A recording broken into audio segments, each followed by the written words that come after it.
Federalism seems like the normal way to organize state institutions to Americans who grew up with it, but it's actually not that common. This video will define federalism, give examples of it, and talk about its advantages and disadvantages. Federalism is a form of state institutions that has three key characteristics. First, a state is divided into regions. Second, these regional governments are not chosen by the central government. And third, regional governments will have policy responsibilities distinct from the central government. Let's go through these point by point. Division into regions is the easiest to understand. The federal state of Brazil, for example, is divided into 26 states and one federal district. But France, a unitary state, is also divided into regions, called departments. How can we tell which one is federal? The second point is the key one. Who chooses the leadership of the regions? If the central government appoints governors and mayors, as in France, it's called a unitary state.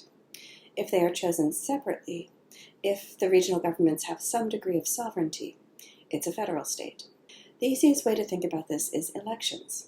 If there are elections for governors or regional legislatures, it's more likely to be a federal system. So in the federal state of Canada, each province elects its own legislature and manages its own regional elections. The republics, oblasts, okrugs, and krais of the Russian Federation also elect governors and parliaments. Elections are not the only way regional leaders can be chosen. It's rare, but the United Arab Emirates is an example of a federal state without elections. Each of the 7 emirates has its own hereditary ruler, and the Emir of Abu Dhabi is the overall head of state. These regional governments don't just have some sovereignty, they have specific policy responsibilities, distinct from those of the central government. For example, the central government in the UAE manages foreign and defense policy, while each emirate is responsible for its own economic policies. The tricky part is that just because there is a regional legislature or leadership doesn't mean that a state is federal. For example, the United Kingdom has regional elected parliaments in Northern Ireland, Scotland, and Wales, but it is not a federal state. This is called devolution. Devolution is when a central government gives some authority over policy to regions, but it reserves the right to take that authority back.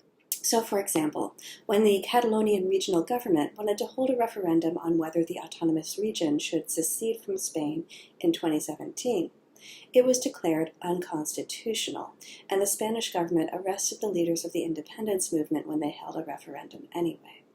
Similarly, when the First Minister of the Scottish government suggested a second referendum on Scottish independence in 2022, then British Prime Minister Boris Johnson rejected the proposal.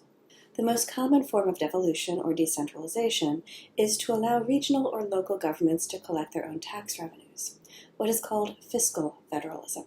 And in these cases, we can think of federalism as a matter of degree.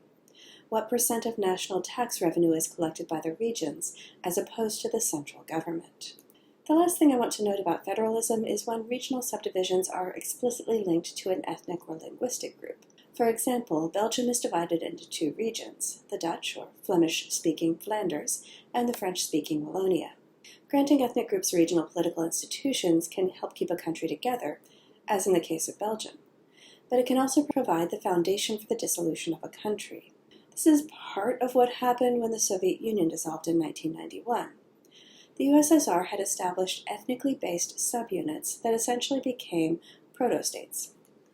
When the end of communism ended many of the reasons the country remained together, these republics became fully independent states. And this is where I'd like to end on this topic. Federalism has both its advantages and disadvantages. It can accommodate regional differences and make a large state easier to run, but it's unclear whether decentralization and devolution encourage or discourage secessionist movements within a state. It can provide the political rights a group sought, as in Quebec, which considered secession in a 1995 referendum. But it can also empower secessionist politicians by both giving them a platform and access to resources.